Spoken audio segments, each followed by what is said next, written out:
phenomenal shot. I believe it was a 5-iron. A couple things you'll notice here is the shortness of that swing, how firm it was, and yet how everything matched up beautifully. Great golf shot. And he made the putt to win by 1. Yes, he did. And Phil probably knew he was going to make the putt. Like everybody else. This is the Players' Championship, the 10th hole on Sunday. This is a beautiful golf swing. I think it's a 7-iron shot. I want you to watch how under control he is here. Once again, the length of the swing.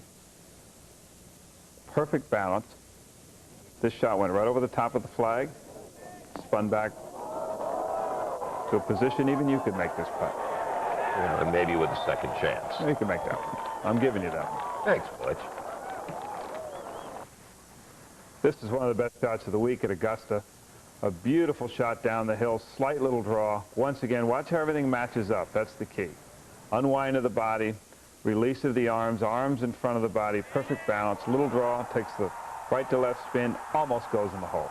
The beauty of the flow is because of the correctness of the sequence, is that right? Yes, and the position at the top is a position you feel comfortable in, and you know you get your arms in front of your body to match up. This was a drive of drives here. This was the 72nd hole at Augusta. This drive was about 340 yards, which may have prompted them to move the tee back 60 yards, because I understand they've done that. Once again, perfect balance, everything matched up beautifully.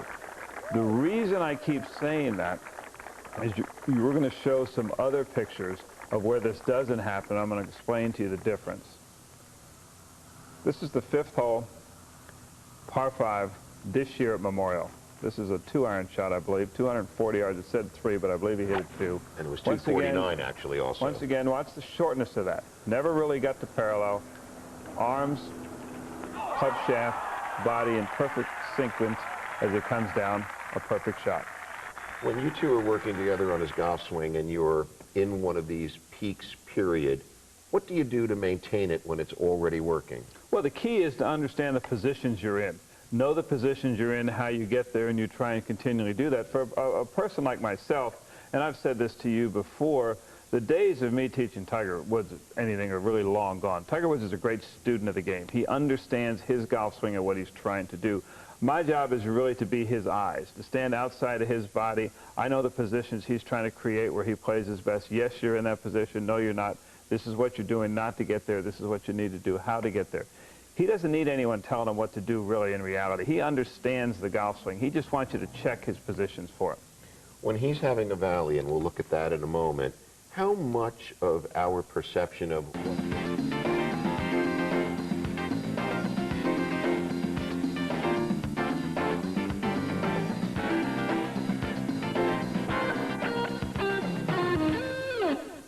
As promised, let's start with the swing of Justin Leonard. Show us what the keys are, and perhaps when we come back, we'll tell everybody what they should look for in their own game if they are built as Justin is. Perfect. Let's take a look. Well, first of all, Justin Leonard is small in stature, but yet hits the ball good ways. If you look at Justin's posture, he's a little straight in the legs, doesn't have a lot of knee bend, just a little bit of knee bend. This is because he's not very tall to start with. Second of all, if you watch Justin take the club to the top, he tries to get a little early wrist set. He used to overswing the club a lot. He doesn't do that anymore, so he's got to cock his wrist a little earlier. Doesn't go past parallel, but look at how upright this swing is. That's a good upright plane for a short person. The one thing you have to understand as a short person, you don't want to swing that club flat, because then you're going to have no angles back to the ball. If we watch Justin come back down to this ball, he has beautiful footwork, very quiet in the lower body, swinging within himself, not trying to generate distance he doesn't have. Beautiful impact position. If we notice how quiet the feet are, and yet the hips are turned all the way around. We can see both pockets of his pants. Nice square position, good extension from here of the right arm down the target line. And the one thing I want you to notice, everyone thinks Justin Leonard has this kind of strange follow-through.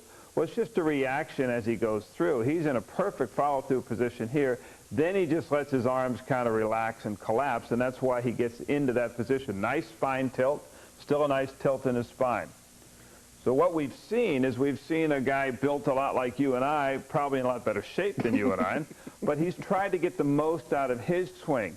We saw the little bit of an early wrist set where he lets the wrist cock just a little earlier going back so that he can have a little something to hit with. Justin used to overswing a lot, if you remember. He was very long at the top, which is normal for a shorter person and a slightly built person, because what happens is you're trying to generate speed. What he's done, and what we should do for those of us in our body type, depending on your flexibility, is let your wrist hinge just a little at the start. When your left arm's parallel to the ground, this shaft angle should be more this way.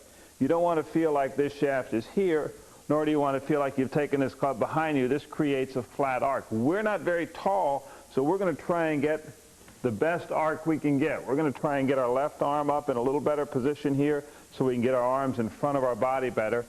Quiet footwork, let the body unwind, hands and arms come into the club and ball meet, good shot. Happiness always. Now, unfortunately for Frank in Massachusetts, he happens to be built like us, and he's got a problem with his golf swing that he's going to tell us about. Go ahead, Frank. Hey, Butch, how you doing? Hi, Frank, how are you? Great. I did the 3-day school with you back in March, and just wanted to say that good. It helped tremendously. It was unbelievable experience.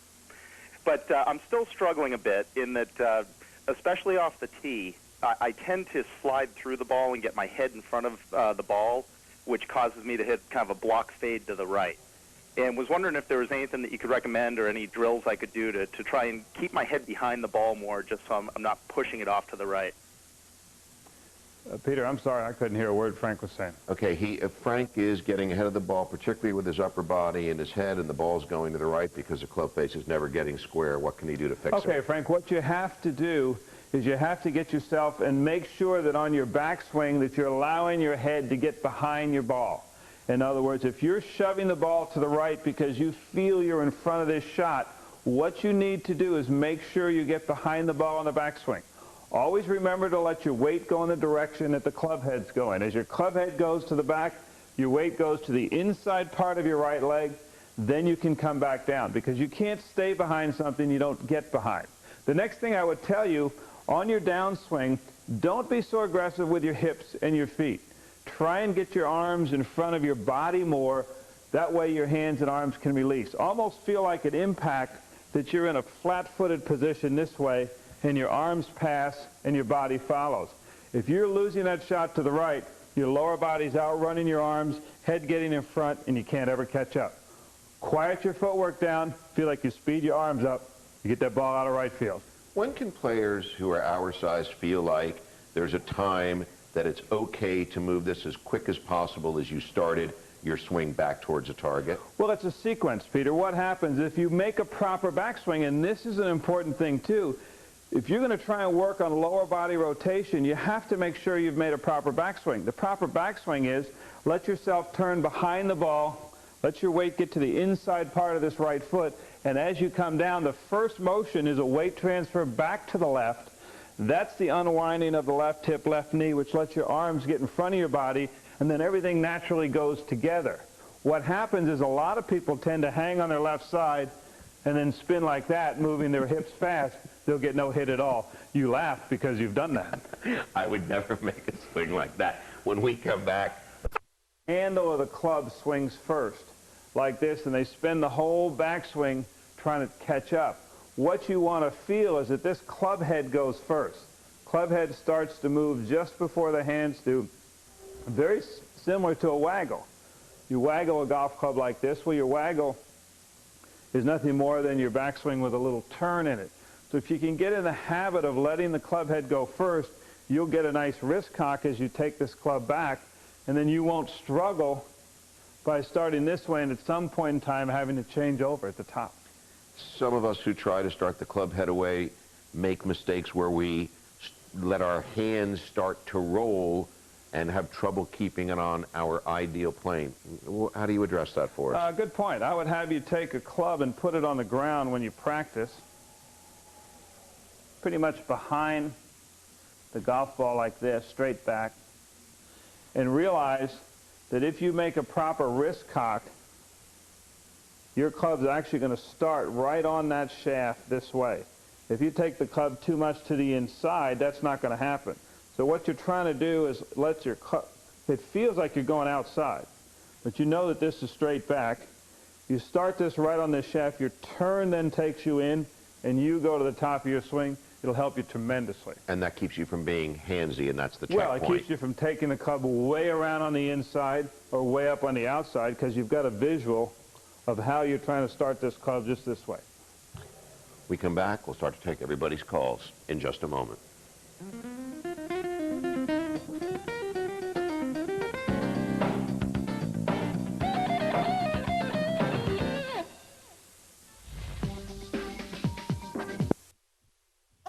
And would you have a drill to get into the correct posture? Sure, Wayne. The first thing I would tell you is you can give yourself a nice width in your stance, a nice flex in your knees, and just take your hands and push your hips back a little. You'll see that your rear end will go up and out a little, your chest will stick out a little more, and your spine angle will be very straight. So if you just stood tall, just got a nice little flex in your knees, just take your hands, push your hips in a little, you'll see your chest go out. This puts you in a nice position. Another thing you can do when you get in this good position is you can take this club and put it against your back on your spine, and you can feel this position. What happens a lot of times with posture is you get yourself all slumped over, your shoulders get slumped in, your chin gets down on your chest, and you're actually in your own way trying to make a swing. So get yourself where you feel like you push your rear end up and out with a nice flex in your legs. You're trying to get in an athletic position, ready to respond. And then from here, just swing within yourself. Good posture leads to good golf shots. In just a moment, we will be back to take your calls.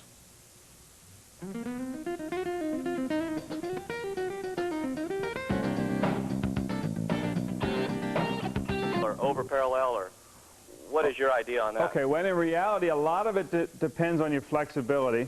A lot of it depends on your takeaway.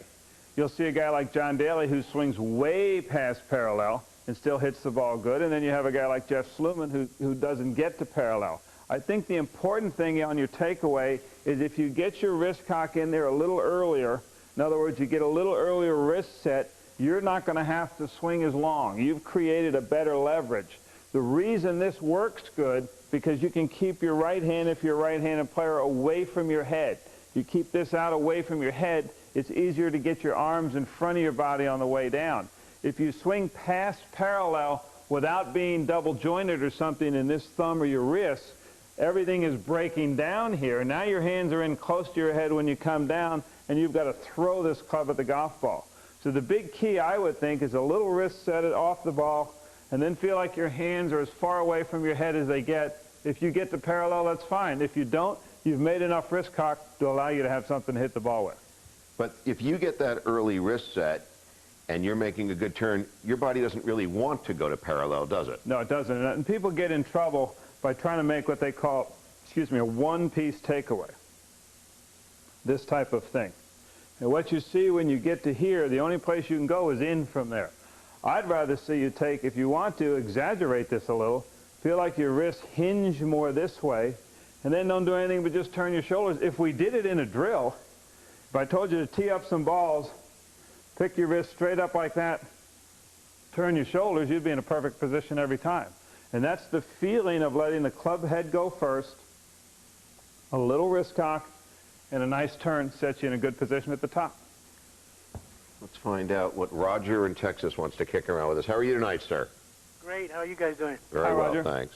Good. Thanks for talking. We need to work on a routine of saying hello back, because we keep Roger's stepping on fine. each other. That's okay. No, we're not fine. He's fine. Basically, I'm kind of, you're talking about different body styles, and I'm basically a short, fat guy. Okay? About 5'11", about 290. But 290. yeah, Is that with your golf shoes on?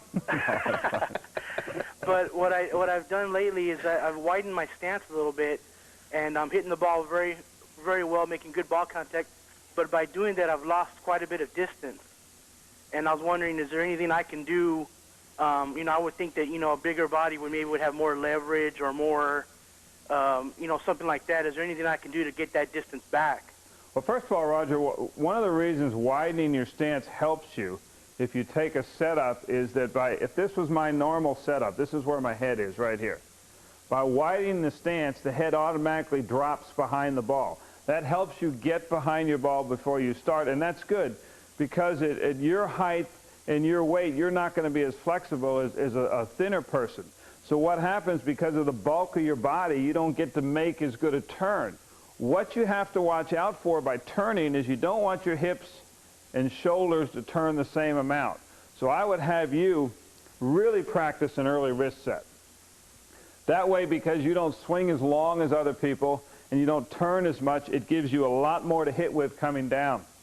It's the same theory of driving a nail. We can't get any power driving a nail this way. We can get a lot of power driving a nail like this.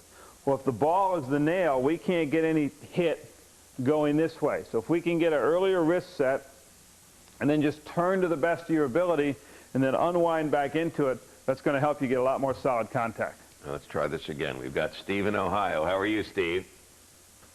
Hi, Butch. I would like to know what Tiger's pre-shot routine is and what it accomplishes. Well, Tiger Woods is a great believer in seeing his shots in pictures. He learned this from his dad, Earl. Taught him at a very young age that when he stands behind the ball like this, he's actually visualizing this shot. He's actually seeing this shot where it's going to go. He can see the ball going there. He can see the shape of it. That's what he's looking at when he gets there. His dad taught him how to do this at a very young age, and he does it beautifully. He sees everything in pictures, and then he comes up and he tries to create that picture. And then when he gets over the golf ball and he's getting a sense of the shot, is he seeing again going to the movies? Is he doing that again when he's doing his little waggle and getting a flavor? Well, I've never really asked him about that. We've talked about what he sees before it happens. When he gets over the ball, I imagine he's just thinking about putting it right where he's seeing it, is the only thing I can say. I've never really asked him that question. That's a good one. We'll take a short break and we'll tell everybody where to find you. If you want to work with Butch Harmon and his incredible staff, the Butch Harmon School of Golf in Henderson, Nevada, and in our Lucaya in the Grand Bahama Islands, 888-2SECO or 702-777-2444, or log on to butchharmon.com if you want to order Butch's videos. Harmon. Your stance a little. Next thing you want to do is lower your center of gravity a little. By lowering your center of gravity, it's going to let you get on top of this shot better.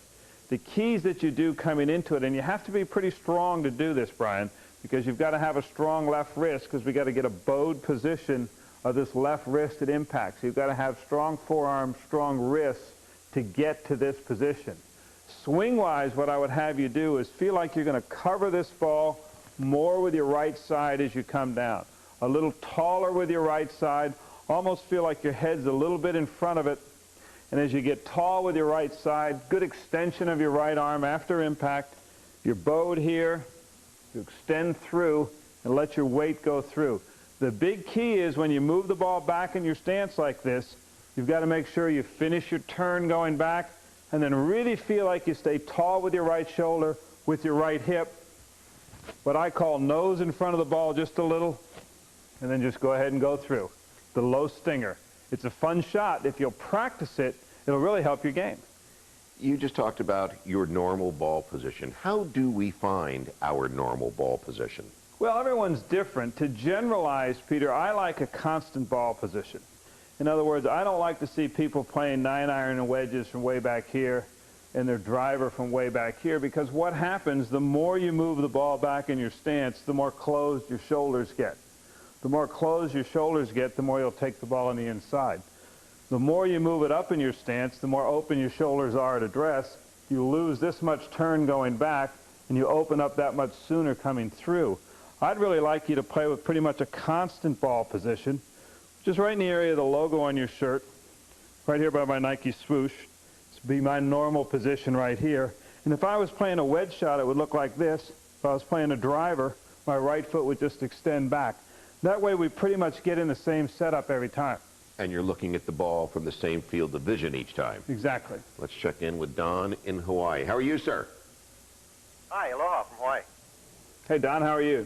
Nice to see you, Don. I suppose I have a mental question here. On the practice range, and even on my practice swings, I can get that Freddie Couples feel. But when it comes time to hit the ball, you know, on a downhill lie over the ravine to a raised green, I tend to tighten up. And by the end of the round, I'm overswinging, I'm overdoing my backswing, my wrists are tightening, and I don't get a sense of the club head.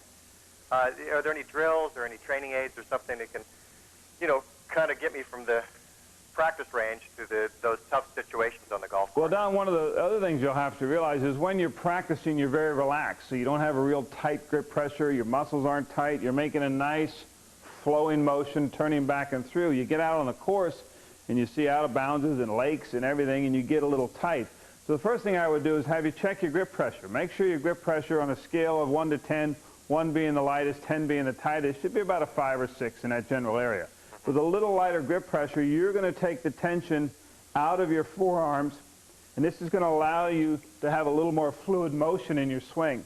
The other thing I would tell you to do is take a tip from David Toms this past week. He talked about all week long at the PGA that he was swinging 80% of his capability. His rhythm and timing was beautiful. I would tell you on every iron shot, if it's a 7-iron, take a 6-iron. That way that'll allow you to make this swing of a nice, smooth motion back and forth. It's going to help your tempo tremendously. Let's see if we can sneak in one more phone call before we say goodnight. Bob in New York, fire away. How you doing, guys? Hi, Bob. Butch, all of a sudden I'm having trouble with my irons. They're going real fast to the right and staying low. It only happens with the irons, my fairway woods and my tee shots straight, but the irons seem to go fast to the right. I don't know if it's my timing or what. Bob, is this all irons or just long irons? Mostly five and up, 5 through wedge.